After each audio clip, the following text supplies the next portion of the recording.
한국일보에서 사실은 제일 먼저 이 보도가 나왔던 것으로 알고요. 그 이후에 앞다퉈서 여러 언론사에서 얘기가 나왔기 때문에 그러면서 그 언론사에서 각각 이명백 이 교수라던가 이 함성득 원장에게 전화해가지고 확인도 다 했던 걸로 나와요. 그런데 대통령실하고 이재명 대표 측에서 공식적으로는 그런 일 없다. 우리는 천준호 비서실장 라인을 통해서 이건 이제 이재명 대표 측 얘기인데 천준호 비서실장을 통해서 공식적으로 얘기된 것밖에 없다라는 얘기였고 또 윤석열 대통령 측에서는 우리가 직접 전화 걸어가지고 이 영수회담을 성사시킨 것밖에 없다. 이제 이런 얘기하면서 조금 둘 간의 대답이 조금 줄어들고 있다고는 합니다. 우선 자, 이 내용 좀 간단하게 좀 설명드리겠습니다. 뭐 앞서 우리 노 변호사님께서 좀 어느 정도 모두의 설명을 해주셨는데 지금 한국일보 보도도 그렇지만요. 전반적으로 비슷합니다만 지금 제가 보고 있는 그 매일경제도 지금 신문 내용을 보면요.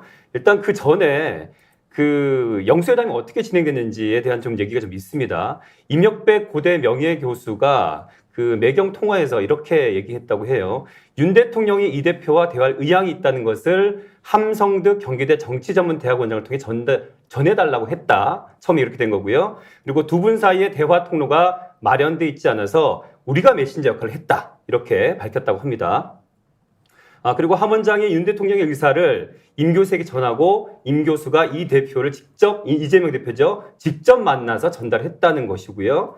여기서 이 함 원장 등이 한 언론을 인터뷰 통해서 주장한 거에 따르면 이런 말을 하고 있어요. 윤 대통령이 이재명 당대표에게 국무총리 인사 추천, 핫라인 구축, 여야정 협의체 등을 제안했다고 합니다. 특히 이 점이 중요한데요.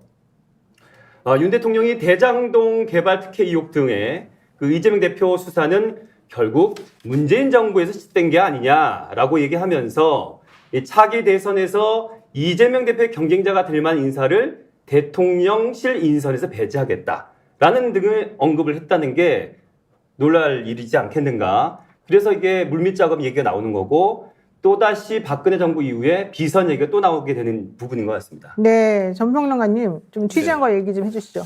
일단 영수회담 전에 이제 왜 윤석열 대통령이 이재명 당대표를 정격적으로 만나자고 그날 아침에 대통령실 상황을 제가 추론해보면 취재를 종합한 내용요.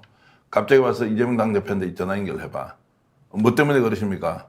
전화 연결해보라니까 라고 해서 전화 연결했는데 저 바로 만납시다 이렇게 했잖아요. 윤석열 대통령이 그런 결정을 왜 했을까? 그 시점에 또 누구의 조언을 받았을까?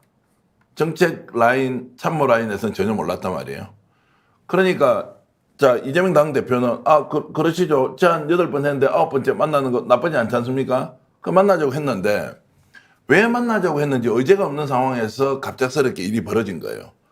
그러니 이게 공식 라인으로는 왜 만납니까? 안 만납니까? 자, 그 당시에는 정무수석이 바뀌기 직전입니다. 지금은 홍철호 정무수석이 있죠. 여기는 천준호 비서실장이 있습니다.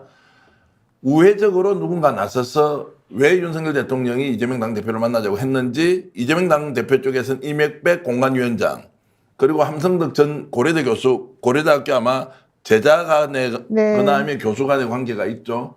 이 두 분이 민주당 당대표실에서 만났다는 거 아닙니까? 네. 그래서 윤석열 대통령이 의중을 전달했는데 그 의중 내용을 보니까 충격적인 내용이 한두 가지가 아닙니다. 총리 추천해달라. 네. 추천할 사람 없으면 3개월 동안 기다리겠다.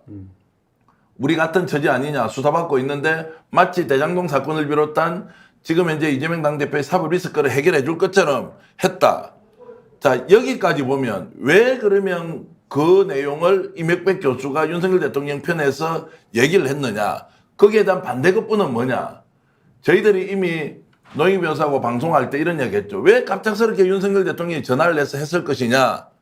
이것은 분명히 김건희 여사와 뭔가 관계가 있을 것이고 그 문제를 해결하려고 전격적으로 제안한 것 아니냐라는 것과 맞닿아 있는 부분이 있습니다. 네. 이 말은 제가 설명이 좀 길어지긴 하지만 뭔가 사전에 공식적인 의제로 다루기 어려운 무엇인가를 사전 논의할 필요가 있는 거 아니냐라는 제안을 했고 여기에 대해서 정말로 의중이 뭔지 민주당에서도 임혁백 교수를 통해서 확인했을 수 있다. 근데 지금 이제 물거품이 됐습니다. 왜냐하면 이재명 당대표가 봤을 때는 도무지 받아들일 수 없는 내용들을 안건으로 던지니까 이거 뭐야 라고 하다가 물밑에서 이런저런 의견이 오가면서 결국 공식적인 의제가 없구나 라면서 이재명 당대표가 만나겠다 가겠다라고 이제 결론이 나버린 거죠. 네. 왜 이런 일이 있었느냐? 그런데 당사자들은 당사자는 두 축입니다. 한 축은 대통령실과 이재명 당대표는 이런 사실이 없었다. 공식적으로 논의한 바가 없다고 얘기를 하고 있고 그것도 약간 웃기지 않습니까? 두 번째, 그럼에도 불구하고 이명백 교수나 지금 함성덕 교수는 왜 이것을 공개했느냐 이 시점에. 네. 이것도 사실 미스터리입니다. 그걸 한국일보가 오늘 일면 머리 기사하고 또 종합면에다가 이 내용을 다 다루었는데 그랬죠. 이것은 추적해서 반드시 실제적 진실이 무엇인지 국민들께 알려드려야 한다 이 말씀을 먼저 드리겠습니다. 네, 함성덕 교수는 63년생인데요. 고려대학교 정경대학 행정학과 교수 출신이고요. 경기대학교 정치전문대학원 지금 원장으로 재직 중에 있습니다. 그래서 아마 이명백 교수하고는 그런 의미에서 고려대학교에서 같은 연을 좀 맺었던 것으로 지금 보이는데 안 원장이 윤 대통령 그 살고 있는 사단. 아크로비스타 이웃 주민인데요. 네.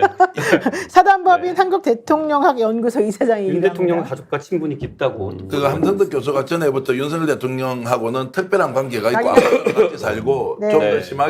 심하게가 아니죠. 뭐 있는 그대로 말씀드리면 목욕탕에 가서 대중 목욕탕에 함께 목욕을 즐길 정도의 관계다. 사우나 같이 다닌다는 거죠? 그런데 이제 함성덕 교수가 지금까지 인수위도 좀 참여하고 싶고 여러 가지 노력을 했는데 결국 친윤 쪽에서 반대했다는 이야기가 많이 흘러나왔고요. 또 네. 그분도 뭐 뭔가 조금 그 이런저런 사실관계 때문에 오해를 받는 부분도 있어가지고 결국 들어가지 못했는데 이번에 이 상황에서 왜 이명백 공관위원장과 함성덕 교수가 만났느냐? 네. 함성덕 교수는 누구의 오더나 또는 부탁을 받고 만났느냐?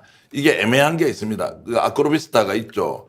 개인적으로 친분이 있죠. 가족끼리 안다. 이제 이런 게 그대로 사실로 확인되면 그 배후에 누가 있었는지 상상되지 않습니까? 요거는 제가 말씀드리지 않겠습니다. 네. 대통령의 공식 라인이 아닌 다른 무엇인가 작동했을 수 있는데 계속 우리가 방송에서 내피셜로 왜 이렇게 제안했느냐 이 이면에 무엇이 있을 것이라고 했던 것과 오늘은 추론이기는 합니다만 이런 것들이 연결되면 영수회담과 관련된 막전막고의 상황은 이런 미스테리 극장과 같은 누군가의 생각이 작용했다 이렇게 말씀드립니다. 네, 이명백 고려대 명예교수는 나는 함성덕 경기대 교수와 함께 지난달 17일부터 각각 영수회담 성사를 위해서 윤 대통령과 이 대표의 이야기를 서로 전달해 왔다. 지난달 19일 민주당 당대표실에서 같이 만났고 함 교수가 윤 대통령의 뜻을 전하고 나는 이 대표의 뜻을 전달하는 방식으로 영수회담을 위한 물밑 협상을 진행했다. 이렇게 얘기를 했습니다. 자, 나머지 자세한 내용은 더 좀 얘기를 풀어나가도록 하고요. 제가 말하고 싶은 내용이 되게 많지만 조금 더 패널분들의 얘기를 좀 들어보면서 좀 얘기를 하도록 하고요. 이렇게 얘기하는 사이에 변희재 미디어워치 대표 고문이 지금 오셨습니다. 어서 오십시오. 네. 스픽스는 말하는 언론입니다. 대세는 유튜브, 그중에서 스픽스. 좋아요, 댓글, 구독, 알림 설정. 여러분이 저희를 사랑해 주시고 우리가 여러분을 사랑하는 4가지 방법입니다.